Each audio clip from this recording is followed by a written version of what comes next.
Hey there. Welcome to the podcast. This is More Than the Score, and you're here to listen to us talk about stuff. And we're going to talk about some stuff. We got some stuff to talk about this one. We do have some stuff to talk about this one, but before we get to what we're going to talk about, it's time for our favorite segment called Animal Crossing, in which we talk about what we played this week. So, Brian, what have you been playing? Is that what we named? Is that Yep, what we named that? that was what it was decided on. I remember we talked about that last week, but I didn't know that's what we officially decided on. Well, in that case, this week and a Friday after work, I went to go buy an Xbox One. So I played some Dead Rising 3 because I have a friend back home who wants to play Dead Rising 3 online. So I'm trying to not be a total noob and get pwned by zombies and that. Otherwise, that's pretty much it. What have you been playing, Matt Batson? Gearing up for the old Avengers Age of Ultron. I've been playing Marvel Heroes on the PC. That's a pretty fun game. I wasn't expecting it to be, but it is. Nice. It's enjoyable. There are some fans out there of that style of game. What's your? So, do you create a character in this? Is this like the No. DC Online? You use Marvel characters. It's basically how everyone there markets it. It's Diablo, but with Marvel characters. Oh, that's cool. So yeah, you just put in they have all the Marvel characters there for you. You rank up their skill trees. You can get costumes for them and all that stuff. But basically, the way that the game works is you can use any one of these, half of the people are available to you at the start, but you can only level them to level 10, and then after that you either pay or you have to get some sort of key thing. And so I got a key thing for the Human Torch, which I guess I care about him because I have to, because he's the only person I can level past level 10. But hey, that's how that's going. But that character's on fire, man. He's literally on fire. Super on fire, and his name is Johnny Storm. How cool is that? Pew pew. Pew pew. So that's a free to play game, right? That is a free to play game.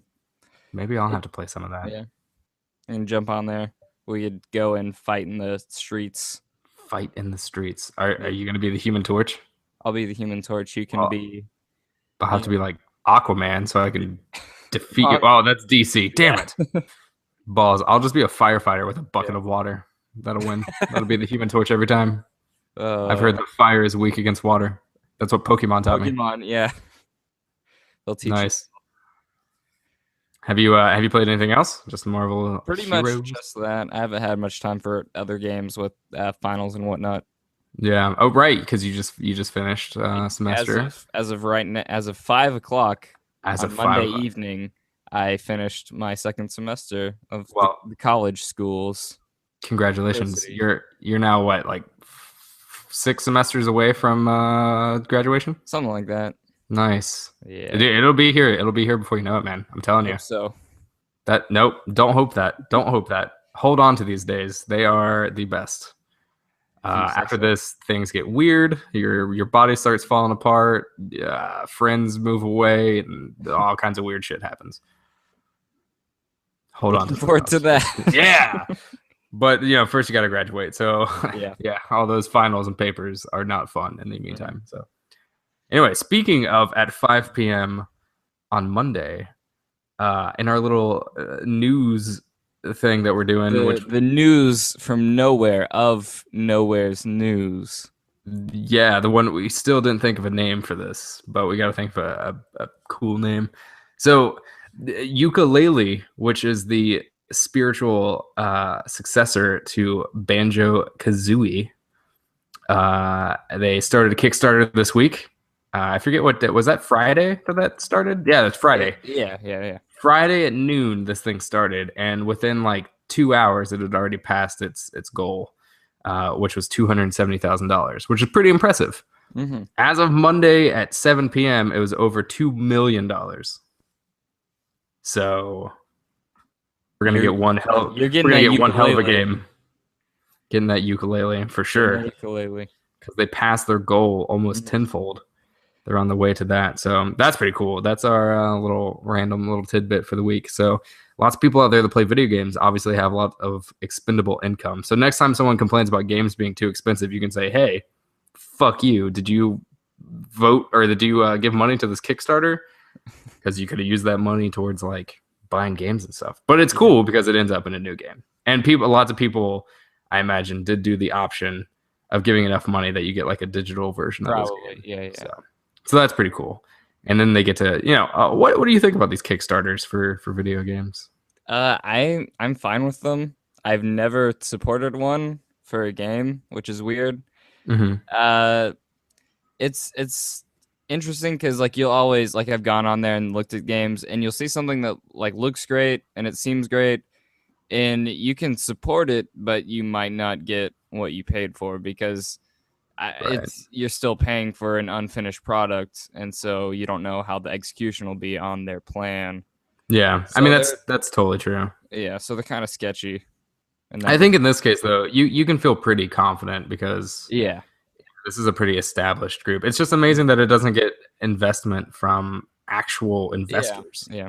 Like the traditional way the video games work, where corporations and big money people, I don't know how else to refer to them.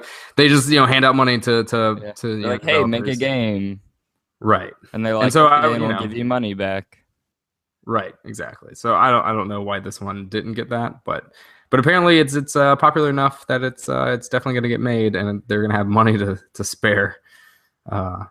I'm sure they'll find a way to spend all of it. They'll be getting that fancy coffee on those long days. Speaking of which, speaking of long days, I know we're time crunch on this, and that is because of me, but I have a cool story to share. On Kotaku today, they had an article about the time crunch, like the quote crunch that happens before a game ships. And it was about this developer, and he was talking about he worked on one of the Star Wars games, and he said one day he got in his car. He's doing like these 15-hour work days. He got in his car to drive to a gas station to go get food. And he got to the gas station and he opened his door and he realized that he couldn't move. Like his body just would not move. Oh, wow. He was so exhausted. And the craziest part about that is he's like, this isn't a unique story. Like this happens, maybe not that extreme, but the whole exhaustion and all of its effects happens to so many people. And basically what he was getting at is when these games come out, that's when they get hammered on this game sucks or the camera sucks or everything's terrible.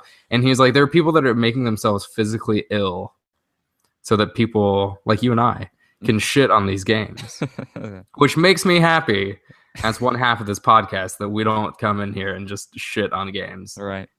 But, and so that's a really cool article. You should go. I think it's part of a bigger thing. I don't know if he's writing a book or writing a bigger post of his own. But anyway, if you go to Kotaku, I'm earlier today, it was on the front page of that. So I'm sure it's somewhere, but you should go check that out. It's pretty interesting. Maybe we should have a new segment called Go Check That Out. Go check that. Oh, that's a pretty good idea. Yeah. You should read this. Go check that out. I like that. I think we just found our third segment. We now have 3 segments. 3 in the rotation. Very nice. All right, man. All right. Well, speaking of shitting on games, we didn't shit on a game, but we had some less than stellar things to say about one of our games today, which was State of Decay, the Year 1 Survivor Edition. I thought it was Survival. No, we talked about this. I thought we talked about it and it ended up being Survival, and Jake wrote Survivor and it was wrong. Oh, that's what it is. Yeah, so it is Survival. Whatever. It's the same thing. Those are interchangeable words. They're basically the same. So he came on, said some things. But before that, we talked to Landon about That's right. About Broken Age, the new Tim Schafer joint. Mm-hmm. What did he have to say? Age and it's all broken. And Tim Schafer took an age. Yep. Let's say 43. He took the age 43 and he just broke it right in 2. Yep. Right in 2. And then he told a story and you have to point and click your way out of that age. Yep. And Elijah was there and there's not a man wearing a dog costume. So it's Jack. Oh yeah. Wilfred. That's a great show. That's good stuff. Yeah. There are lots of famous people in that. Will Wheaton was also a voice actor. So was Jack Black. But yeah, so if you stay tuned and keep listening to our sweet voices, we'll lead you to the promised land where Landon talks about Broken Age and Jake about State of Decay. That's the cool way to say it. I've heard these days. A state of decay. Is that not a thing? I was just gonna You're let you just gonna go. let me dig my own hole there. All Yeah. right. Usually we bail each other out when we say stupid shit, but you're just letting me go right for. All right. Well, I'll let you talk for the rest of the episode. Here's the interview. Thanks, buddy. Yeah, so Landon, you reviewed Broken Age for the site, and Broken Age is split into Act 1 and Act 2. Act 1 came out on PC around, I think it was January last year. Is that right? Sounds right. Yes, Yeah. is January 2014. And then Act 2 came out on PC, but also the whole Broken Age saga, I guess. That's kind of a long story, sure. So we can call it a saga. The whole Broken Age saga is now put together on the PlayStation platforms and on PC. And is it on anything else? I did not do my research. I think it's on iOS and I think maybe Ouya as well. Okay. I'm sure it's really popular over there on the Ouya. Yeah, if people have an Ouya. That's the best-selling edition of the game. The lead platform Yeah. for Broken Age is the Ouya. Yeah, but so you reviewed Broken Age as a whole, since no one has done that on our site because we're all lazy. But Totally. and so Act 2 is, of course, in that. So first, let's talk about Broken Age as a whole. So what did you think, general thoughts about the game? So Broken Age is a really, really wonderful game. I didn't play it as separate Acts 1 and 2. I played it as one experience. Mm-hmm. And I actually played it in a very, very condensed period of time. For me, usually I would take this type of game and kind of spread it out over a week or two. But I played it in a few days, and it was great. It was really beautiful. It looks like sidewalk chalk paintings, and it's just gorgeous. The puzzles are really, really smart, and they get very difficult in Act 2. Act 1 was not too difficult, but yeah, it ramps up pretty steep in the end. And just like some of the classic games from Tim Schafer, like Day of the Tentacle, or what's the other one? Grim Fandango. You're kind of passing things between characters and things like that, so it can get pretty complex. Yeah, you're talking about how it ramped up there at the end.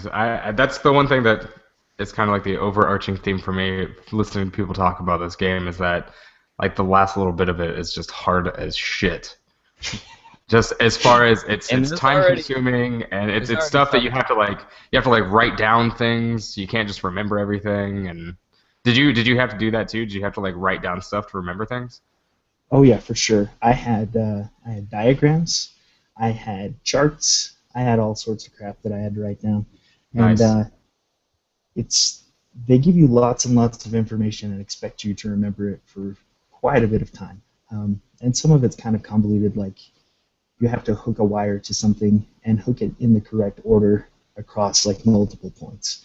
So like I had these wire diagrams that were completely obnoxious, but I mean the puzzles were great, but just writing some of that stuff down and remembering to hook it from this side to that side and then from this thing to that thing was kind of crazy.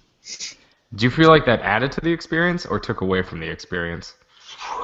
I think if I had had more time, it wouldn't have been an obstacle for me. Like I wouldn't have felt like I was crunched to get it done. And I think I would have had more fun with it, honestly. But I mean, trying to play it in 3 or 4 days, yeah, that kind of stuff does kind of make it difficult to get through. That being said, it's super, super smart. Like the stuff that they do with like teaching you something with Shay and then making you apply it with Bella is like really, really incredible. Mm-hmm. And Matt, would you like to ask a question there? Yes, without being interrupted, please. Boom! But in Broken Age, one of the things you talk about is the story and the characters, and it's a great story. But do you think that like this difficulty would intimidate people who aren't used to adventure games? Would they sort of shy away from this, even if they were looking for a good story-driven game? So if the only point and click adventure style game you've ever played is like The Walking Dead Season 1 from Telltale, this game is probably going to be very difficult. Because those games kind of lead you along, take you by the hand, and say, hey, here's a couple things you have to do, and you're going to have to make some bad choices, but we're going to provide you with this really good experience. This game is like, take this spoon and make it figure out where it fits in the world, and things like that. It's so if that's your only reference point for this style of game, then yeah, it's gonna be tough, even though the story is really, really great. Yeah, it's funny how the game about a post-apocalyptic world with zombies is the one holding your hand, and then the game with the chalky, beautiful art style is the one just beating you to death. Soul-crushingly hard. Yeah. Well, and I don't know if I would describe it as soul-crushingly hard. I mean, especially if you can take your time with it, because a lot of these things, like, you got to marinate on them for a little bit and think about, like, what have I learned, and if you have the time to kind of think about it and move from person to person, so you can just switch at will, kind of take things and test them out at any place in the world, you'll get there. But yeah, I mean, if you're easily frustrated by that kind of thing, it could get kind of rough. Yeah, Is this one of those situations too where like you move across the map, you move from one point to the other, and there's no way to like move quickly between the two? Actually, no.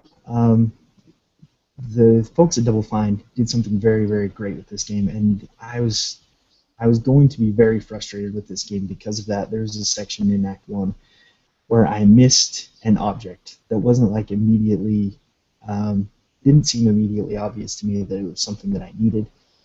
But so I was moving from the little cloud place down to the beach place and back and forth, trying to figure out what this object was. And but luckily, if you can get to a door, if you can move your cursor to a door and double click on it, it just takes you through that section of the game. So it kind of has little fast travel ways to get through it. So it's way less obnoxious than if you had to sit and watch your character walk through there 3,000 times.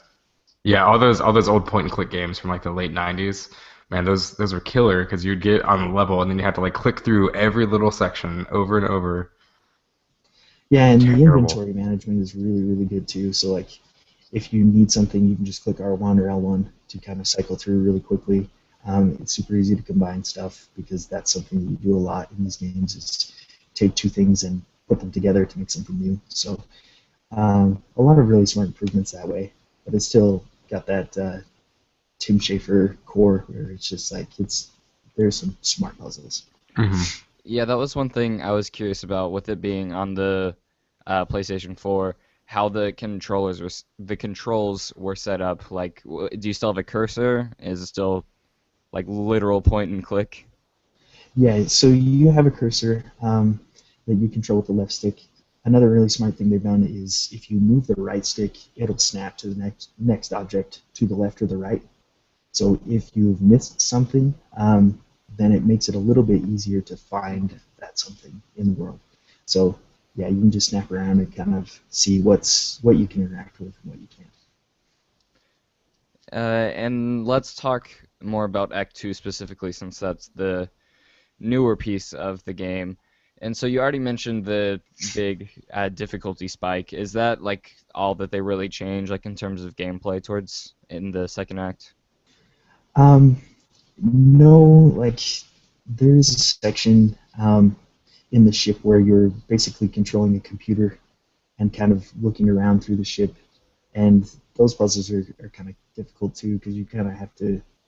I don't want to say give too much away, but you have to make things happen being secluded in a room and figure out ways to make the environment change so that you can get something done. So it does get a little tricky there, and like so that's different than like just trying to find the stuff and figuring out the ways that things go together. And then the concept of like taking things and applying them to the other story was kind of lost on me. I hadn't thought about that since I played like Day of the Tentacle, so it was that kind of stunned me for a little bit. And without being like super spoilery again, you avoided them there, but with the story in the second half, do you think it's a fitting end for the game with how the first act set it up? Yeah, so the story is really, really great. Much better than I thought it was going to be.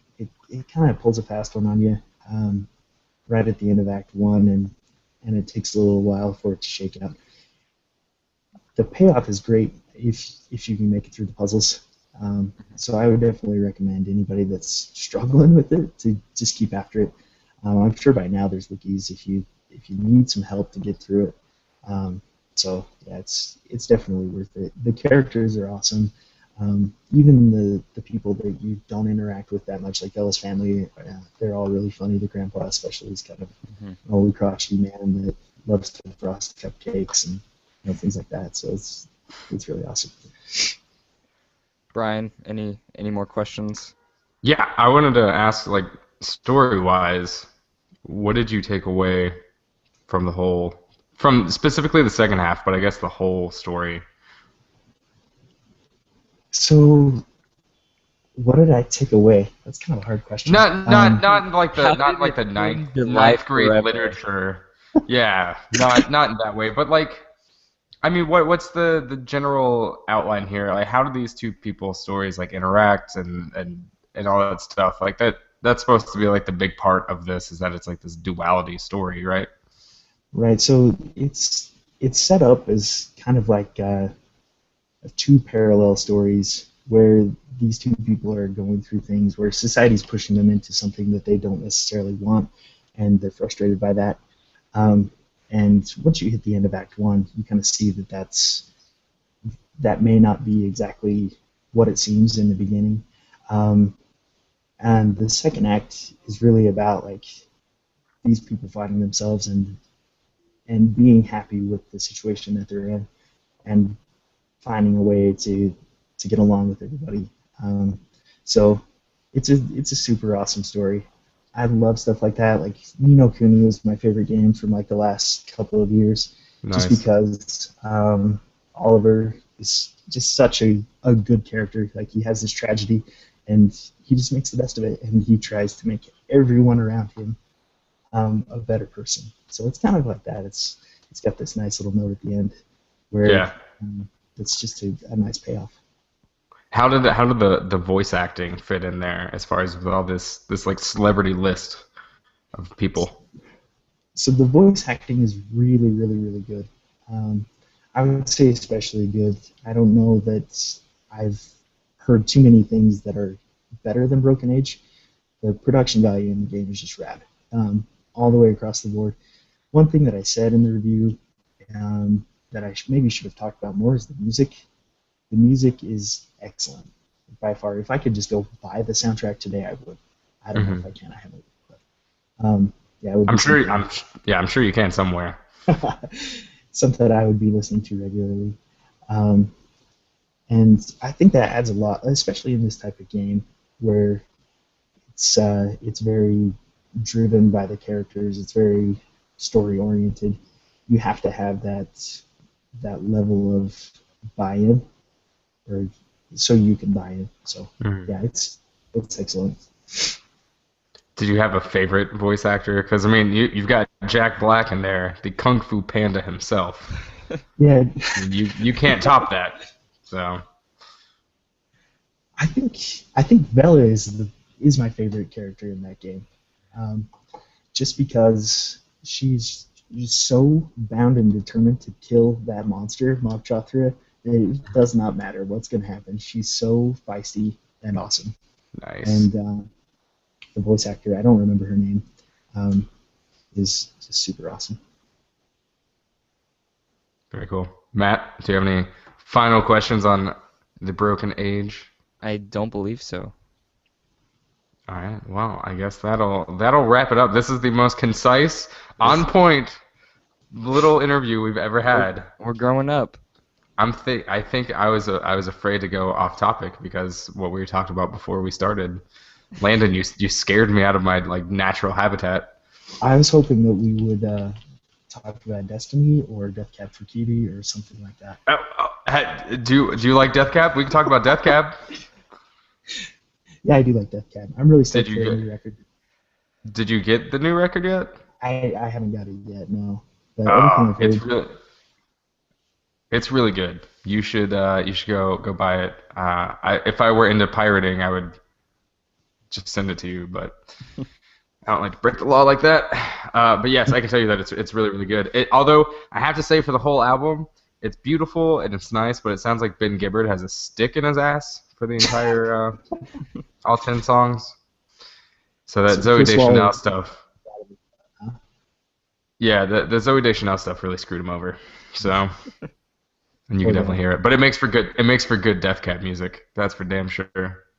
Nice. Yeah, I've heard a couple of the singles like Black Sun. I'm super excited about it. I just haven't gotten around to it. Yep, got to get around to it, man. Got to get around to it. I'm like in this weird place where I used to just have like the instant any like band that I listened to or something was released, I would pick it up immediately. And now since I've been like tight on money, I've just been forgetting to buy like two of my favorite bands have released new albums like in the past couple months, and I haven't listened to them like at all. I feel really bad. Like I've listened to a few singles that are really good, and I should buy it, but I just don't. You're a terrible person. I am a terrible person. So what are these records that you haven't bought? Are you familiar with the band Chon and the band Dance Gavin Dance? Yes, Gavin Dance. Yeah, their new album Instant Gratification that came out recently, and then Chon is a beautiful instrumental jazz. I don't even know. They're hard to describe. They're just beautiful music, and they put out an album called Grow, I believe, and it's like it has. The one song that I've listened to from there is my favorite song by them in like ever, and I haven't gotten the album yet, so I don't know what's going on. You haven't extrapolated thinking that if this one song is your favorite, the whole album's got to be your favorite. Yeah, probably. That doesn't excite you enough to go buy it. Like it, I would go ahead and call it my favorite album by them, but I don't even own it. Who are you, man? I don't know anymore. It's terrible. Although I have to say, my favorite album that I've bought this year didn't actually come out this year. It came out in October of last year. It's did we talk about Death from Above 1979 last week? No, we didn't. But I think you said something to me about them on Facebook. God, they're so fucking good. That's the only way to describe them. You have to say so fucking good, because your brain melts a little bit every time you think about them. So yeah, they had a new album after 10 years from their first album, and it's worth the wait, totally. So that's the album that has Trainwreck 1979? Yes, sir. Yes, it is. That song's so good. Yeah, it is. That song is actually it's the follow-up song on the album to my favorite song, which is called White is Red. And it sounds like if Bruce Springsteen wrote a road ballad love song and gave it to like a bass and drum band, that's what this song sounds like. So it's super powerful, like middle America, like rock ballad, but it's like the heavy bass and stuff, and it's so good. It's so good. But yes, and then Trainwreck 1979 is right after that, so you just get like that 1-2 punch. Unbeatable, man. I've listened to the album so many times in the past like 3 months. It's good.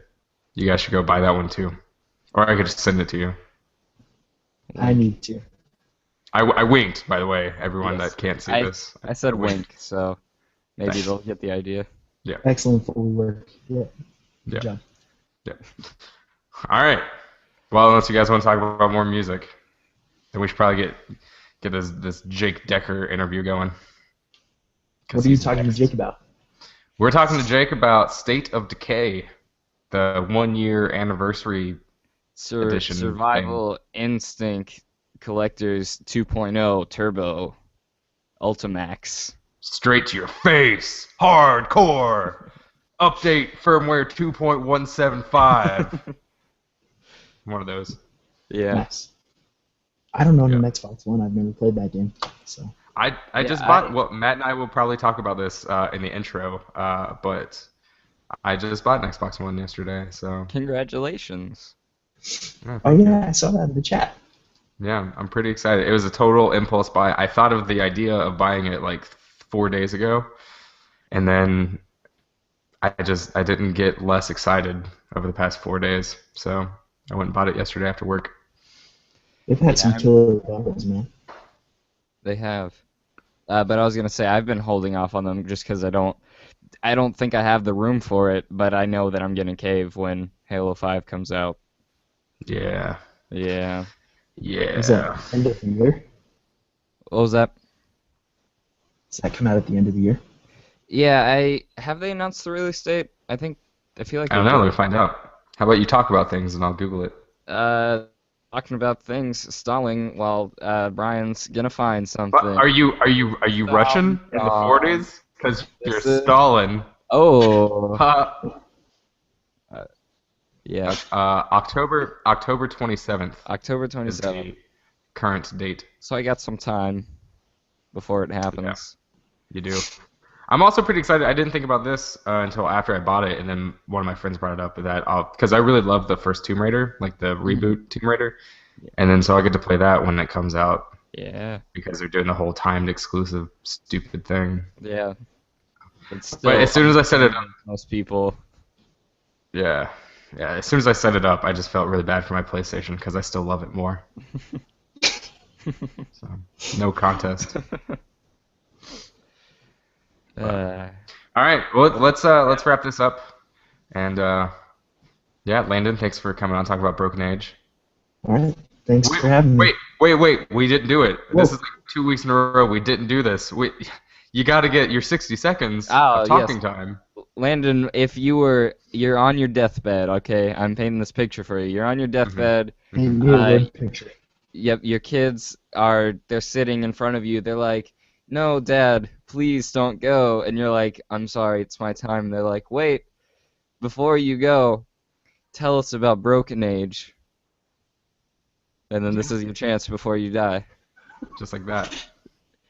So I would say Broken Age is a wonderful game, and everybody should play it. It runs just as well on Vita. I didn't address that in the review at all. But if you have a Vita and you're looking for an adventure game, definitely pick it up. It's beautiful. Music's great. Characters are awesome, and there's a little twist in there to trick you, make you feel happy for what happens at the end. So nice. And then your kids would reply, "Dad, what's a Vita?" why are you telling us about this 40-year-old game?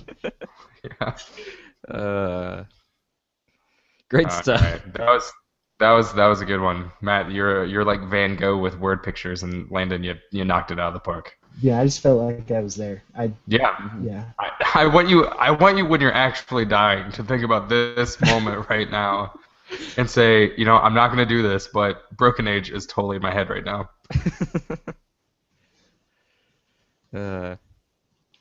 Yep.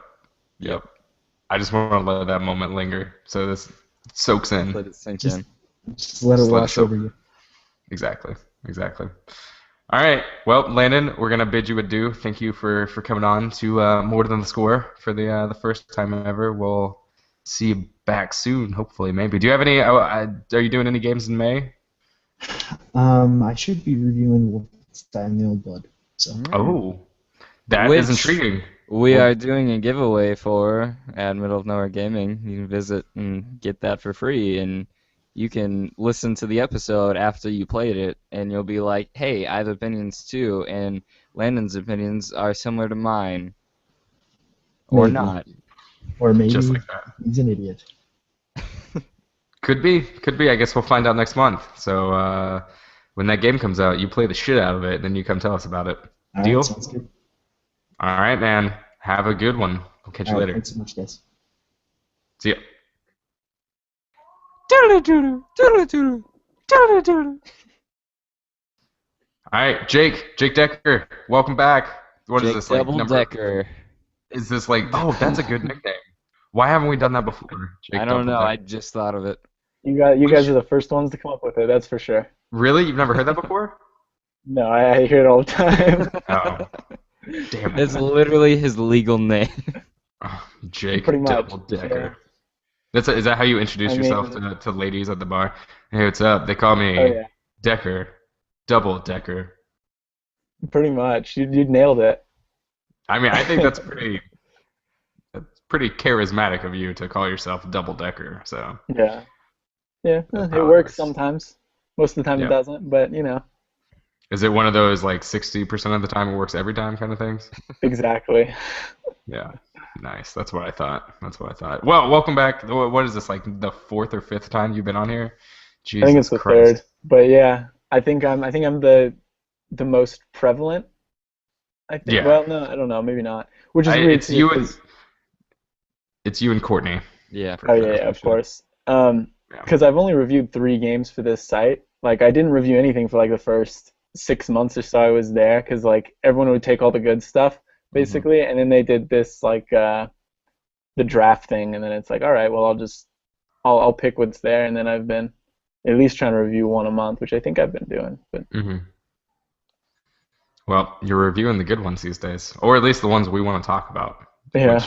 In this case, it sounds like it's not necessarily a good game. But we're still talking about it.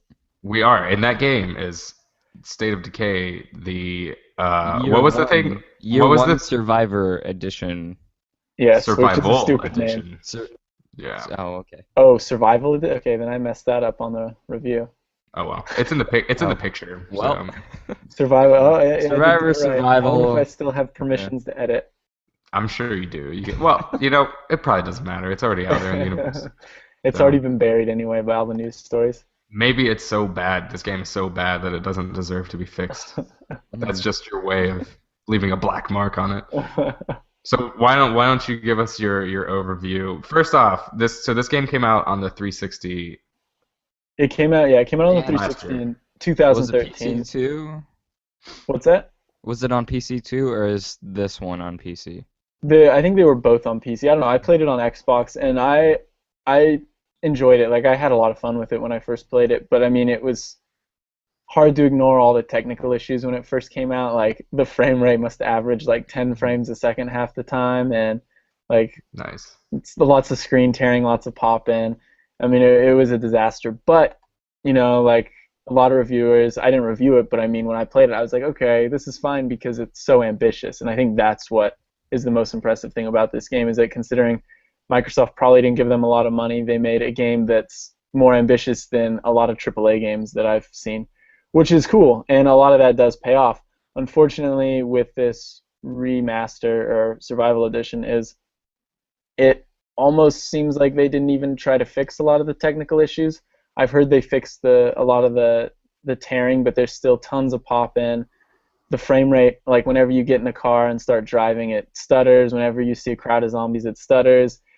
And it, like, I don't understand how it didn't get fixed with these 2 extra years of development, even though they probably didn't develop it for those 2 years. But it's like, I just don't get how they release this game as it is right now. Yeah. I mean, did the first one sell really well? The first one sold really well. It sold a lot better than they expected, which was cool. Because like I mean, it deserves it. It's a fun game. If you haven't played it, I mean, like I don't want to scare you away from it because it is a lot of fun. It is probably the coolest zombie survival game I've played, just because it's not like there's not really much of a story. It's just like you're dropped into the world and it's like, all right, survive, and then you kind of build like a camp or whatever, and you grow the camp and you can like upgrade it, and you can switch between different survivors, and if you die as one character, he's dead for good, and then you switch to another character. So it's like all your resources are kind of taken into account, including the characters you are, which is a really cool idea, I think, for a zombie survival game. Is there like an end game? Since there's no story, is there like an end game point to this? There Or is. is So there is like kind of a story to it. It's kind of like I didn't focus much on it. Honestly, I don't even know if I beat it because it's so like loosely like connected with each other. I just kind of did whatever missions I felt like doing until I felt like I had played enough of it. And honestly, like you probably won't even do most of the missions. What I spent most of my time doing was just exploring and like gathering resources and trying to upgrade my little camp thing or whatever. Mm-hmm. Yeah, from my understanding, it because I haven't played the game, but it seems like it mixes in some nice like RPG elements into uh the zombie, I don't know, like the generic zombie games that we get all the time. And Yeah. so, yes, and the thing that like really intrigued me about that was like how you said the characters, and it's almost like you have a bunch of different classes you can choose from, and you're growing them and building them in your camp and all that sort of stuff. Yeah, it's not as deep as I may have made it sound in the review, but like depending on the weapons you use, like you can level up different characters a certain way. Like one character I used only firearms with, which is kind of stupid because zombies will just crowd you. But then that person gets better at shooting, and then one character I was more into like blunt objects with him, so I'd they hit zombies with baseball bats and stuff, and like they'd get better in terms of that sense, but usually you probably won't notice it too much. Other than little things. Like you're not going to unlock like special moves and stuff like that for completing different things. So you can't shoot fireballs at people. No, I mean that I'd probably at least raise the score a little bit if you could though. There are no fatalities in this game. No fatalities. Actually, no. There is like a finisher move you can do though to zombies. If you hit RB and Y, which is stupid. I don't know why you have to hit both of those buttons. That's a hard combination. There's a whole bunch of weird things like that. Like if you hit these two buttons at the same time, this will happen, and I usually just forget about that. But yeah, if you hit RB and Y at the same time when a zombie's down, they'll like do some sort of gruesome finisher. Like I don't know, if you have a baseball bat, he'll like stand over it and like bat its head off. It's interesting. Wait, if you don't have a weapon, will you do like the people's elbow and just like come down? No, if you don't have a weapon, you get a knife, which is completely useless. Like they don't. It doesn't even stop them. Yeah, I was gonna say there should have been like a character that just doesn't have a weapon. He just is really determined on just beating everything to death with his fists. But he's actually The Rock. Yeah. Dwayne The Rock Johnson. Yes, Yeah. exactly. I Oh, mean- speaking of him, wait. We got to get sidetracked here for a second. Yeah.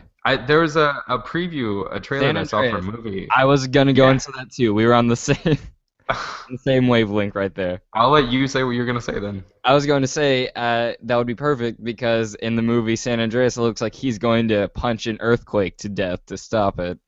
Yeah. Really? Yeah. I mean, I could see him doing that. I could see him punching one zombie, and the force from that punch just takes out an entire field of zombies. Yeah, I could see that. Yeah. It's like a shockwave that carries throughout the whole. Exactly. Or he could do like the Hulk like ground smash and just like take out And like everyone. make a crevice that they all fall through. Yep. And so he's creating a shockwave by punching the ground, and it flips all the zombies into this convenient burial space. So then he's fixed the zombie apocalypse by putting them all in this hole. But it And only then affects the zombies. He uses his eyeballs to set the hole on fire, getting rid of all of the virus. Thank God he exists, otherwise we'd be Yeah. screwed. It's too bad he's wasting all his time acting because he could really We change could the really world. use him. Yeah. Uh, So this video game, how does this compare to like Dead Rising 3 or something like that, as far as the Xbox One? I like it more than Dead Rising 3. Yeah, I don't know. The Dead Rising games were fun at first, like it was like a novel idea, and then they just kind of like 3 I couldn't finish. This one I at least was able to finish, and I enjoyed myself a lot more than with Dead Rising, I'd say. Yeah, I think what's going to be really cool is whatever Undead Labs does next, because now that they've proved that they have, big ideas and and like I said, this game sold pretty well when it first came out. Like I think their next game will be treated more as a AAA title, and I think it will be awesome. I think they'll have the funds they need to make something great. do you think with a name like Undead Labs, are they just only allowed to make zombie games for their whole career? I feel like I heard an interview or something with them. Maybe it was an interview. I don't know. It was like some sort of news, and like, yeah, they're basically just focused on zombie games. I mean, technically they could make vampire games. Oh, That's true. They're also make mummy undead. games. They could make Mummy mummy games. games. They could make The Mummy. They just specialize Show in me the updates. game with the Rock. Did you guys? Yeah, I was about to say it has the Rock in it. Yeah. So shit, it's perfect. I'm sold. Well, I personally don't have any more questions about this video game because There was what something more do you say about it I wanted to bring up, but I don't remember what it was. What all does the new edition bring that the older one didn't? Well, it runs at 1080p, I think they said, and it's supposed to be locked at 30 frames a second, I think I heard, but that's not true. That is some and- high-flying, awesome content. Yeah, additions for this new version, 1080p. Yeah. It's 2015. Yeah. Were the technical issues worse in this one or the last in the Xbox? Oh, they were. I mean, they were better, but they're still present enough that it's like it basically feels the same. Because like you're not really used to this. Like technical issues this bad this generation. I feel like you're used to games not working, and this one works. It's filled with technical issues. Is it like when Unity first came out? Did either of you guys play that? I played Unity like a couple months after it came out when it worked, and I played it for 15 minutes, and I'm like, I hate this game, and took it back. Nice. Yeah, so I wonder, I mean, it sounds kind of like one of those things where it's not game-breaking necessarily, like you could totally play it, but it's just so distracting. Yeah, I think, but other than that, it came with some DLC, which I don't know if I've done or not. Like, I didn't play enough of the first one, I guess, to realize that, to figure out what was DLC and what isn't. I just kind of took what I had and I installed everything and played it as it was. I think my biggest disappointment with this game is that there's no co-op. When it first came to Xbox 360, they said they were going to patch co-op in later if it was successful, which it was, but then they kind of were like, I don't know if this game would work with co-op, and it's like, I think it would, but they decided not to do it, and I was hoping it would be in this version, but it's still not in this one, which I think it sounds perfect. I think it sounds perfect for co-op. Like it seems like a co-op game. Like it could be a co-op only game. Yeah, I mean, I was streaming it a couple nights ago, and everyone who stopped by was like, "Oh, is this co-op?" And I'm like, I had to tell the story every single time. I'm like, no, not co-op. It should be though. That's crazy. What else? I wonder if that's just a laziness kind of thing. I feel like you can make any game co-op these days if you want to. I think if it was co-op, this game would run so poorly, though. I think that's probably the biggest reason why they didn't do it. Yeah. But still, though, you'd think with 2 extra years to kind of refine and tweak, you'd think they would have sorted out those technical issues and then it maybe gotten around to co-op. Or at least, spend the time fixing this one a little bit so the next one isn't going to have these same problems. Yeah. Because, if they couldn't even fix it for this one, what's to say that the next game that comes out isn't going to be exactly the same? Yeah, I mean, I'm really hoping it's not. I'm hoping that Microsoft will give them the resources they need to follow through on all their ambitions and make it polished. But, it's hard to tell because this is their first game. It could just be because they're new at making games. So, yeah. Well, second game, I guess. I think. I don't know. Probably shouldn't have said that because that may not be true. Something like that. Yeah. It's close enough. 1 and 4, we'll say. Yeah. Yeah, that's a quote for the games industry as far as writing about things. It's close enough, or probably a good guess. It's very likely that this is true. I was listening to one of the Kind of Funny podcasts or whatever, and they were saying developer talk, like hours. They're like, oh yeah, when a developer says a game is 25 hours, it's actually 11 hours, and like you always have to subtract like 50, 75% of whatever they say. Yeah. It's like the how many people have you slept with? You have to like divide by 3. So it's like how many hours is this game? Oh, it's like 30 if you do all the content. So it's like 12, 10, maybe 50. Yeah. They're like, no, but really, if you do all the content. Yeah. And also, if you fall asleep for like 8 hours with it on, you'll hit 30 hours. Trust me, I'm a scientist. There is a lot of content to this game, though. Like, you'll definitely get your money's worth. It does get a bit overwhelming after a while because your goddamn like little teammates or whatever, they complain about things, and you have to like basically you have to do loyalty missions for them. But the loyalty missions suck. It's like what's bothering you? You're like in a car and they're like, I'm just getting frustrated about zombies. And it's like, me too, let's go hit some. And you drive somewhere, hit some zombies, come back, and it's like okay, that was neat. And then you do it again, and then you do it again, and then you do it again, and then if you don't do it, they get all pissy, and it's like, oh, just Like after a while, I was like, I don't even care about you anymore. I'm just gonna kill zombies. You're like, man, all these people are really upset about these zombies. Yeah.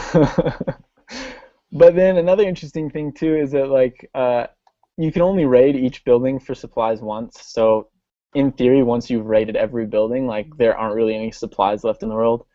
I mean, other than stuff you make with your base and stuff like that, which I thought was kind of interesting too, because it's like, I guess you could feasibly like suck this game dry and then like you'd be, you'd be screwed. There'd be nothing left for you to do, which was kind of interesting. But I can't imagine anyone playing it that much to raid every single building.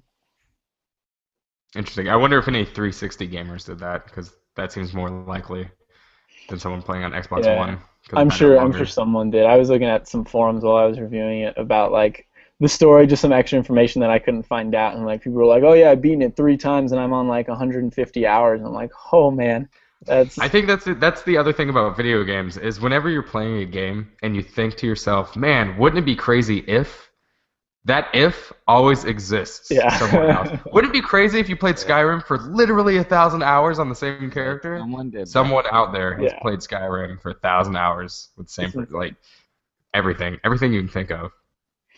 Yeah, but with that said though, like you could easily get like I think I probably got around 20 hours out of it. I probably won't spend too much more time playing it unless they bring co-op or something like that. But I mean, you could easily get 40, 50 hours out of this if you were really enjoying it. Yeah. Do they have any plans for like further DLC, or is this pretty much the whole kit and caboodle? I don't know. I'm assuming this is it for State of Decay, but I could be wrong. What is the State of Decay? What is the state that we're looking at here? It takes place in Trumbull Valley. I think that's made up, Ah, but I don't know. of course, the But famous it's like Trumbull Midwest. Valley National Park. Let me look it up. State of Decay. Yeah, I'm pretty sure they just made it up. Yeah. Let's say let's say it's Iowa. Yeah, I mean it's probably somewhere around there, and the setting is pretty cool too, because you don't really see too many. I guess you see a lot of zombie stuff that takes place in this area, but you don't see many games that do. It's like the first zombie game to not take place in California at all. What is it with California and zombies, by the way? I don't I'm trying to understand. think of what's a zombie game that takes place in California? I can't think I'm of any. trying to Well, think of one too. I mean, The like in Dead Ri- movies and whatnot. Oh, Dead well, Rising. Dead Rising is like a fictional California. Well, the first one was Colorado, but yeah, the Dead Rising 3 was. Yeah, see, that's the only one I've played. So Did you like that one? it's okay. Yeah. Zombie games and like arcadey games aren't really my thing. So I'm not a big like pretty much any game that has a multiplayer on it. I'm not a big fan of. Like Yeah. I don't Yeah, I get care that. about getting like, high score zombie kill. Oh, what's the most gruesome weapon in State of Decay? Like, what's the most gruesome way to kill a zombie? I think probably the blunt weapons. Like it's violent, but it's like not. You can The- tell they didn't try to make it as gory as possible. But I think the most violent thing is when you do a finisher on a zombie when they're down, because it like goes in slow motion. Sometimes I don't know what the conditions are for it to go in slow motion, but sometimes it'll go in slow motion. You know, just like bash their head off, and you get that like nice sort of crunch sound that you get. Tasty. Yep, tasty zombie brain. I've got to say, as soon as you said blunt weapons, I had this image, since we were just talking about California, of someone smoking a blunt with a zombie, blowing it in his face, and then like putting him down that way. Just getting him so high he just passes out. Smoke out a zombie. Yeah. That'd be cool. Did you guys ever watch Shaun of the Dead? Oh yeah. Yeah, it's kind of like that. The scene. You have to. Yeah, Man, you have to finish it. All those movies are awesome. All the Cornetto trilogy, whatever they're called. Yeah. I was a big fan of Hot Fuzz as well. Those two, I yeah. love Hot Fuzz. And then But yeah, what was the last one? That one wasn't as great. It Run Fat Boy Run, was that one of them? No, it no, was the the it end was of the world. yeah. I don't Oh, know I what see. it's called though. At World's End? No. Yeah. Well, no, that's Pirates of Pirates the of the Caribbean Caribbean. subtitle. But it's something like that. World. I don't know. Yeah. That's sad. It came out like not even a year ago, and I don't even remember. We could look it up, but we're not going to. Yeah. Overall, I gave it a 6.7. out of 10. Whoa, whoa, Hey. whoa! We don't talk about that. Pump the around brakes. here. Oh, we don't talk about the score? No, Oh, yeah, more we than the talk about more than the score at all times. We never sink to that level. Okay. Well, I just did. That's okay. That's why I got fired from. No, I'm just kidding. Yeah. Wait, by the way, I won't say explicitly what I'm about to refer to, but can we announce your news? Do you want to talk about that, or do you just want to pretend that doesn't exist? We can talk about it. All right. It's famous. This is the last thing I'm doing for Middle of Nowhere Gaming. It's I wasn't like I was like, oh, I'll leave. It won't be that big of a deal, but it's actually kind of sad. There's a good group of Aw. people with this. But yeah, I got an internship with GameSpot, so I'm starting that up this summer. So we'll see how that goes. Sorry, Yeah. I didn't bring any confetti. I was gonna get one of those little confetti poppers and then have confetti fly, but then I figured that'd be a waste of $1, and then I'd have to clean. So, Yeah. but that's it's really awesome, not man. much for cleaning. Congratulations. I know you're excited because I'm excited for you. I'm So. excited for you. I'm looking forward to seeing you all at E3 one of these years, right? If you come to New York Comic Con, man, I'll be there pretty much every year as long as I live here. So. All right. I'm up for that. I always try to get San Diego Comic Con tickets, but I always make it to the last deadline where you actually buy the tickets, and it's like you have an hour to buy tickets from this time, and I always sleep through it. Past 3 years, I've slept through that one. It's like It sucks. one of these days. I'm pretty lucky. I get to apply for like the professionals, the pros tickets, because I work in the media. Yeah, Even that's though awesome. I'm not like a journalist, but they still have tickets set aside for like media people. So that's pretty sweet.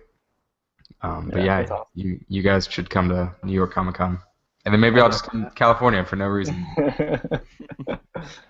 I've got to say though, if you run into any of the Giant Bomb guys, man, I'm gonna be so goddamn jealous. Well, their office is right next. I didn't even realize their office was right next to GameSpot. Like I went in for the interview, and like the person's like, okay, so to the right's the GameSpot office, and to the left's the Giant Bomb office, and they've got like the GameSpot logo and the Giant Bomb logo on it. It's like, didn't even occur to me. Yep. You just gotta go in there and you gotta high five Dan Reichert right in the face. And just slap him in the face then? No, I want you to actually high five him, so it's kind of like one of these things. Okay. Take your hand, high five him in the face. All right. I'm Man. sure he'd be fine with that. Yeah, he'd probably. Yeah, I don't honestly, I don't know how he'd react because he seems like such a interesting individual. But yeah, man, that's the fucking coolest. So I know because you start what in like a month? Yeah, on the 26th. I 26th, moved there 2 weeks from now. Yeah. Something like that. So you can see all of Jake's work in the. So you're doing like video production, right? Yeah, I'll be doing. I don't know, but I know that I'll be doing editing and camera work, maybe hosting. We'll see about that. I don't know if I'm ready to be in front of a camera yet. Yeah. So every video from GameSpot for the rest of the year, I'm just gonna assume that you did everything for. Fair enough. All right. That's how. No, That's what I'm gonna do. My Facebook. What was that? I'll probably be the guy who's bringing coffee to the people who are actually doing it. That's fine. But you can think whatever you want. And I won't stop. until the one day that guy he calls in sick that day, and they're like, Jake, we need you. Put me in, coach. Put me in. Exactly. But no, I was gonna. Every GameSpot video, I'm just gonna put it on my Facebook like timeline and just say, "Way to go, Jake Decker!" Every day, 4 or 5 times a day for every video. And then they'll be like, "Way to go, Brian! Keep saying you've done everything for us when you haven't. Can you explain this?" Nope. Yeah, there are no words to explain. Nope. Get up and leave. Yep. That'd be great. So, well, I think that's all I have to say about State of Decay. Yeah. Yeah. At this point in the conversation, we can pretty much go wherever you'd like. This is your last chance to really talk about Music. everything. Music. I wasn't explicitly going to say. We ended up talking about music in the last interview as well. We talked about Death Cab for Cutie and Death from Above 1979. Oh, okay. And Dance Gavin Dance, and then that other band that Matt talked about. I don't remember. Chom? Is that Chon, Chon. It's like elements or something. It's like oxygen and nitrogen, and then the CH, whatever that is. Carbon, hydrogen. Yeah. Sweet. Interesting. Sounds like a sciencey band. They're pretty sciencey. Is it like math rock where they just have like? It's like, well, because it's like a fusion between like math rock and jazz, and so it's like super unique and like super upbeat, and just it's basically the music that you would want playing like when you're just like walking around just on a good day. Just on a good day, not good those bad days. Yeah. When you put on the fucking Metallica and you just gotta say yeah. I had a teacher. His last assignment was always students have to bring him like a mix CD of the worst songs they can think of, and he picks the worst ones from it and makes like a playlist and just plays it like before class, after class, and just to drive everyone nuts. It was the funniest thing. And whenever like someone would interrupt him, he'd just start playing it, and it would be something really bad. Like, God, I don't even know. I can't even think of the names of these songs, but they are like god awful. Yeah, do you remember your contributions? I actually don't. I don't think mine was as good as everyone else's because I like couldn't think of anything bad. Like that was, I don't know. I think I just Googled some bad remixes and put those on. Like basically. Yeah, Jake Decker does not listen to bad music, so he doesn't know what bad I music do. is. I have my guilty. Well, if you had to pick one, what's your guilty pleasure? Let's do this. For music, probably Kanye. I probably listen to Kanye a little bit more than I should. There's no guilt in listening to Kanye. He's the voice of a generation. It's from his perspective, because like I don't know, a lot of people are like, yeah, Kanye is the only thing I listen to. That's not the case for Jay. I get why people like. I don't think he's a good person. Like most of the stuff he raps out is pretty bad. But every now and then he comes out with a song, and I'm like, wow, this is really good. Mm-hmm. And then I'll get into it, and then I'll get over it. Like I never I don't know. It's not one of those people that I always fall back to, you know. Like Zeppelin. Mm-hmm. Yeah. Got that poster back there. That's what started it all. Yeah. That's your poster. That poster. Or it's not even going to be here for the first interview until he saw that. It's a painting, right? It's not a poster. It's a painting. Yeah. Painting. That's right. It all looks the same, man. Matt, do you have any guilty pleasures? Let's think about this. I don't know. I like Katy Perry. She does some good music sometimes. Hey, I would totally listen to Katy Perry right now. Yeah, every now and then. Except for I'm sick of hearing Firework on the 4th of July. Like, how long has the song been out now? It's like, I get it. Fireworks and 4th of July, but come on. I mean, have you gotten tired of listening to the Star Spangled Banner? Because that's been around for a while. What never gets tiring is I'm proud to be an American, or at least I know I'm free. Yep, all those post 9/11 country songs. Where were you when the world stopped turning? Man, when South Park made fun of that. Where were you when them towers failed?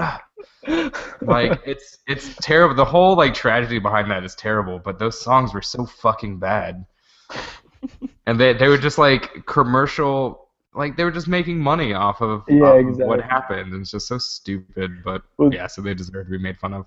Do you remember after it was only like a couple years after 9/11 they made that Nicolas Cage movie about it? It's like, really already? Yeah. I don't remember what it was called, but I don't think it was a bad movie, but it was just like maybe hold off a couple more years. Right. But I mean, I guess that's kind of how it's been ever since film was a thing, is that like as things happen, you create a movie. Because like World War II had like hundreds of movies made during the war and then after the war. That's true. Yeah, that's a good point. Well, I mean, like, I know when, Steve Jobs, like, they already had the script written for that Steve Jobs movie, like, before he died. And then when he died, they're like, all right, now time to start working on this. And yeah, now it's go time. Ashton Kutcher. Do you think? Yeah. Do you think that they were just sitting around? Were they just sitting around when he died, and they like get the news on their iPhones, and they're like, "All right, guys, we just got our ending." Print the script right away. Command print. they just have it like they're just sitting there with him, just all written up to that point. And then he dies, and they're like, "Yep." So how's that script coming? We just That's haven't a finished the ending yet. Okay. That's probably how it was. Not gonna Yeah, lie. probably. I mean, it came out pretty fast, and it was pretty bad too. Apparently, I didn't see it though. No, although I've heard Silicon Valley is a pretty good show, and that's kind of Yeah, I related catch to it all every that. now and then because it's after Game of Thrones or before Game of Thrones. I don't remember, but I catch it every now and then, and it's pretty funny. I just haven't seen it consistently enough to like get really into it. Yeah. Yeah, that's one that I love to watch because I'm a big fan of Camille Nanjiani, Oh, but okay. I don't have HBO and I don't feel like pirating it. So Yeah, That yeah. makes The only reason I watch this stuff is because of HBO Go. Like I had to freeload that off some friends. mhm. nice. Very nice. State of Decay is great, right? Mm. Yeah, if you haven't played it, buy it. You'll have fun with it. If you played it, don't buy it because it'll just remind you how glitchy this game is. Yep. Well, since nobody was gonna ask me what my guilty pleasure is, What is your guilty pleasure? Brian, guess what's we'll your just- guilty pleasure Ryan, music? I don't I care. guess I don't want to we'll hear. just have to end this. So maybe next time, Jake. When it, I was gonna say if you wanna, we can hold off and tune in next week to find out what Brian's guilty pleasure is. Should we just like cut that out? That like that's the very last part of Yeah. the episode. And my guilty pleasure totally is music, right there. Cut it right there. Hit the end. Did you guys see Avengers yet? Yes, I did. No, Okay, I won't. Oh. don't It just talk about reminded it. me of the ending. I won't say. It was just like, oh, come on. The only thing I'll say, Brian, is Yep. this movie made me like Hawkeye more than any of the other Avengers. Yeah, Really? Yeah. That's kind of Hawkeye was a They good let him character do in it. stuff. Yeah. Other than that, though, it was like the same as the first one. So if you Yeah. like the first one, you're gonna like this one. Yeah. Mm. That was I one think they're thing. starting to run out of steam. Yeah. Well, this isn't too spoiler or anything, but maybe my biggest complaint is how this is like the exact same thing with the first movie in that it's all of the awesome Avengers, the superheroes from all these movies, and they're fighting a bunch of irrelevant drones, and there's one bad guy at the top of them. Like, Yeah. just hey, watch this montage of everyone destroying a robot. That bad guy was good though. Who Yeah, did his he's voice? James Spader. James Spader. Yeah, he was pretty good. I've got to say though, one thing I've noticed about video game movies and games compared to, or not video game movies, Comic cartoon. book movies. Comic You'll book get it. movies. Fuck.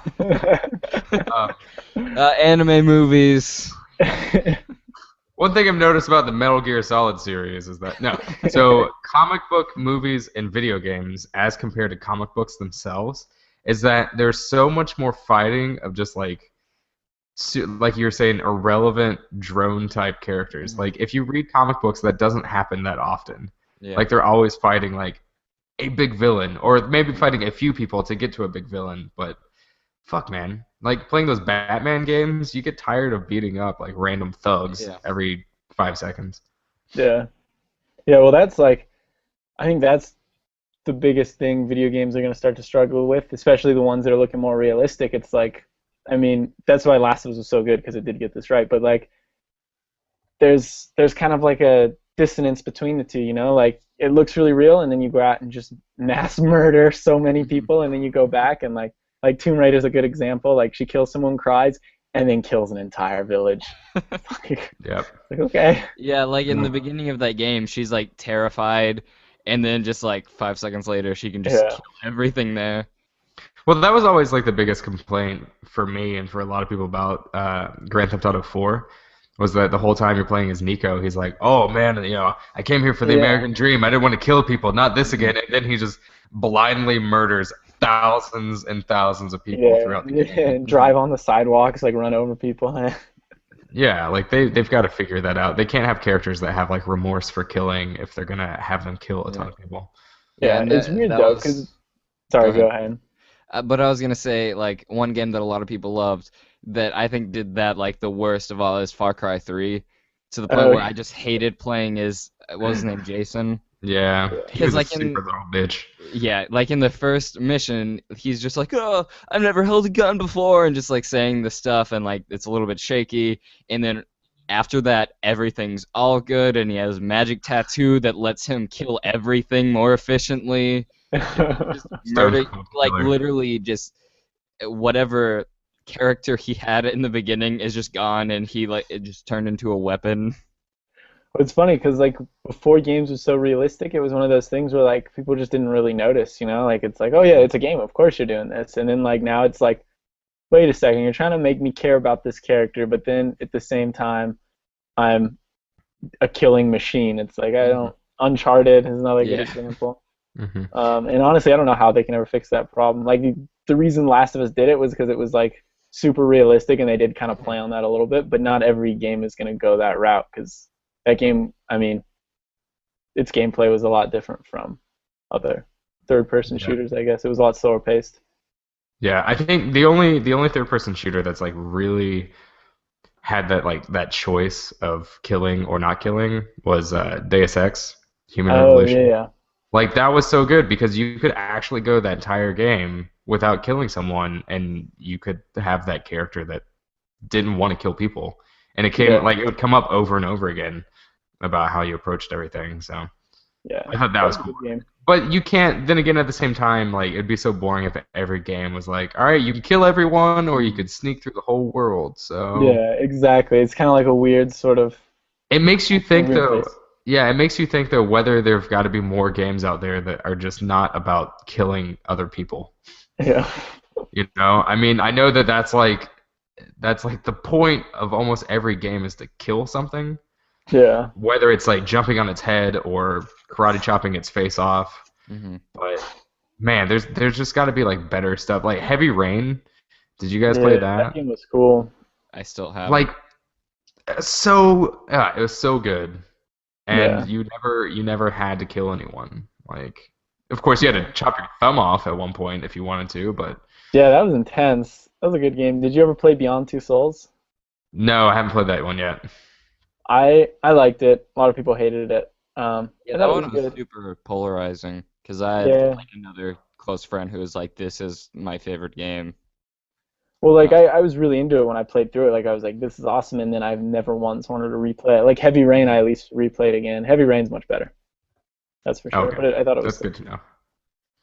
Yeah, I played Heavy Rain for the first time like last summer. I Oh, was very nice. late to the game. Yeah, late to the game on that one, but it's just like, but that's one of those things. Like having those characters are so much better, and I remember that story so much better because it Oh wasn't yeah. just shooting people in the face and going on to the next little bit.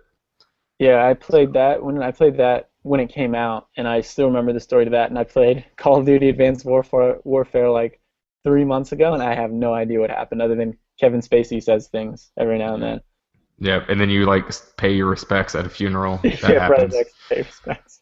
Yeah, God, video games. yeah. Tight. Well, anything else, All right. Matt? Any other questions about State of Decay? Uh, Any other questions about I was any other? about to ask what the State of Decay was, but we already did that. Yeah, I already got that one in there.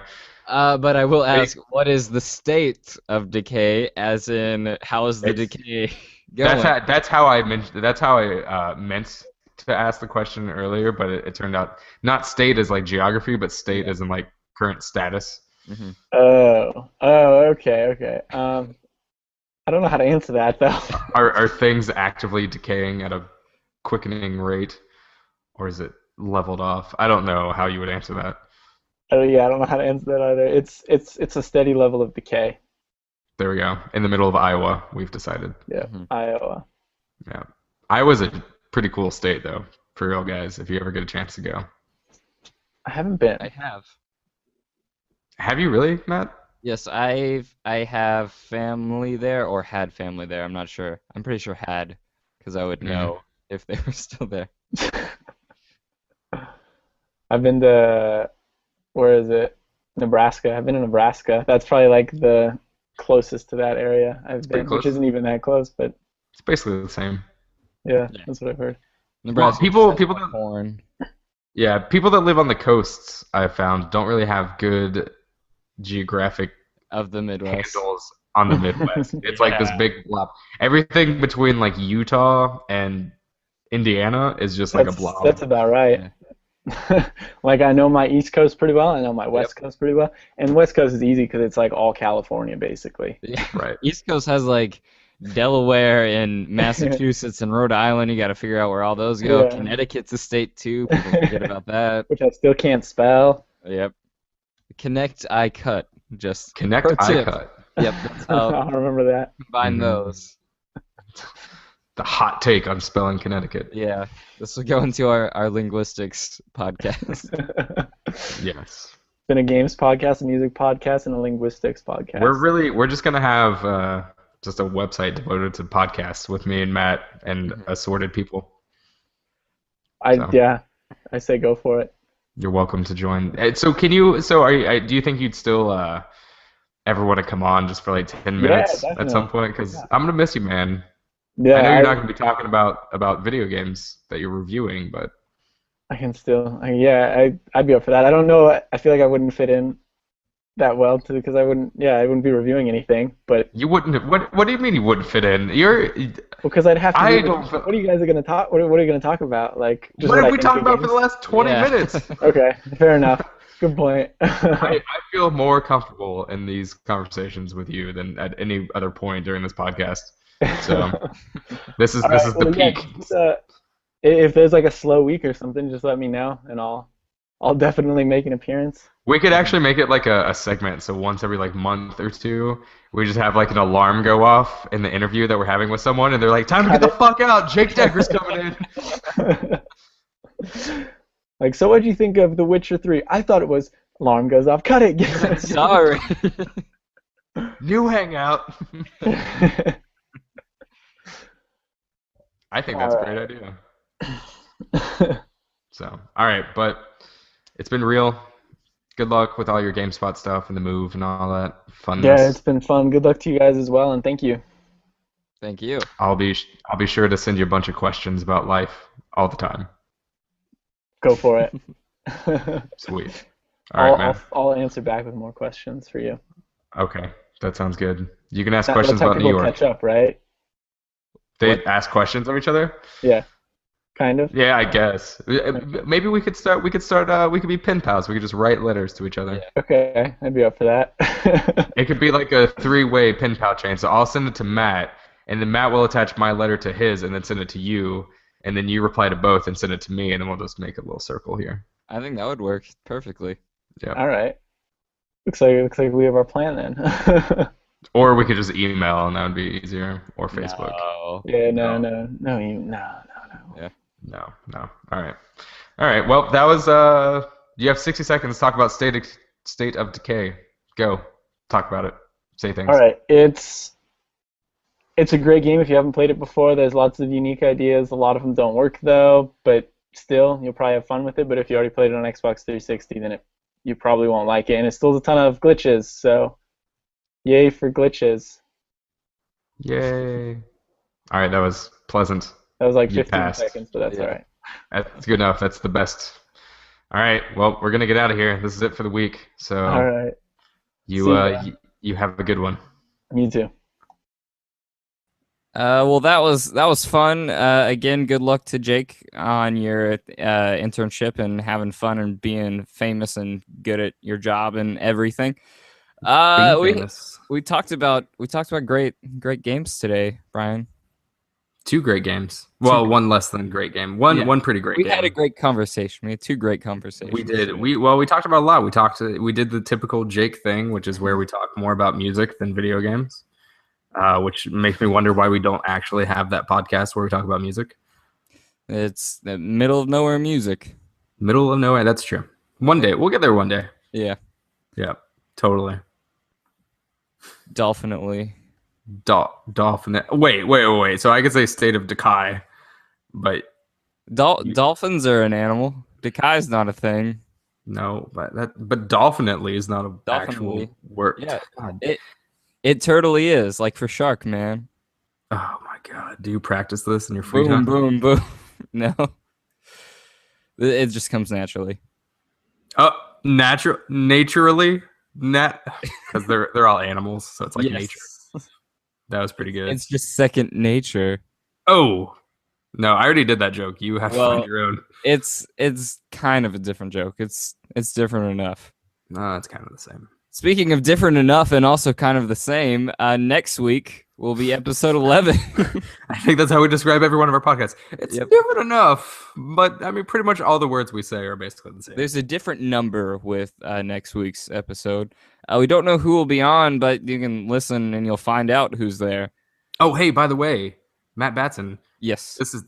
What you're listening to right now is episode 10, which means that we've made it to double digits. Double digits. I assume somewhere in previous episodes we said we weren't going to make it here.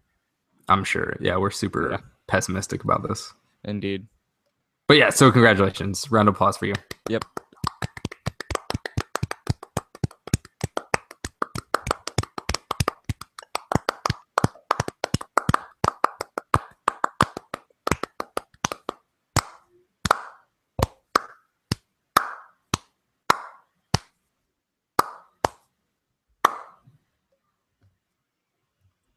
You can email us at contact.mong@gmail.com. And of course, we won't see it, but Courtney will. And hopefully he'll pass that along. If you don't want to do that, you can tweet at us at mong.com, all spelled out, DOTCOM. You can find us on the YouTubes. We got some videos there. We put this podcast there in audio form. If you want to watch a video of just words being spoken. If you like our logo a lot and you want to stare at it.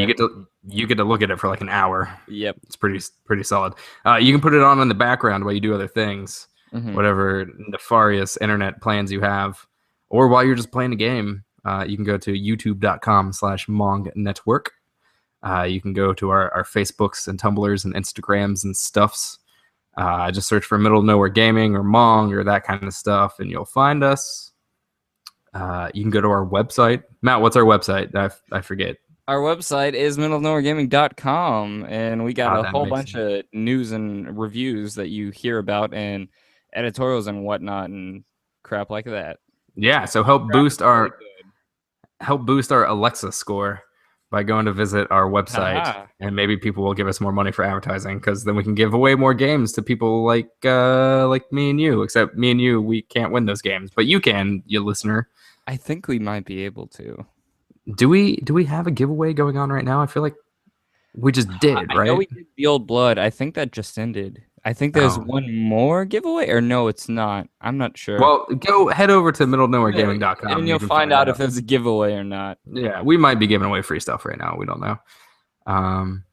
Yeah. Sorry for we're really rushing this episode. Let me explain a little bit. I don't know how to explain. I have to go to a bar that's downstairs from my apartment to go play trivia, because the people that win the trivia get gift certificates. They get 4 months rent. Oh, I wish that. Do you know how much money that would be here? That would be a lot of money. That's a lot of money in New York City. No, we get like between $20 and $50 to use at this bar/restaurant, and they have pretty good food and stuff. So I would like to win, and since my roommate and I are educated men, so find out next week if Brian wins. Yeah, we probably won't, but we'll find out soon. I'll let you know before the listeners know. Right. Yes, next week I'll share some of our trivia questions. Maybe we'll have our own trivia. Oh, that's a good idea. We should have a trivia at the end of the show, end of every episode. Yeah, more than the score trivia. People that answer the questions correctly get nothing, but we'll salute them with our hearts and souls. Yeah. Or Soul Calibur 3s. You can tweet your correct trivia answers to Matt Batson at Matt Batson's Twitter handle, which is @_mbatson. @_mbatson. Or you can tweet them at me. Tweet them at El Padreoso. Oh yeah. That's the one. And I don't think we have Landon's Twitter handle, if he has a Twitter handle. So just Google him. You'll Yep. find something. Maybe we'll start putting the Twitter handles in the description on the YouTube videos and whatnot. That then would you be can find them helpful there. too. Yeah, And that'd be then great. Jake's is at Dake Jecker. So just his name, but the J and the D flipped. I hear that a lot. You hear that a lot. Flipped. The What does J that the word J mean? and the D flipped. The J and the D flipped. And I say, God damn it, not again.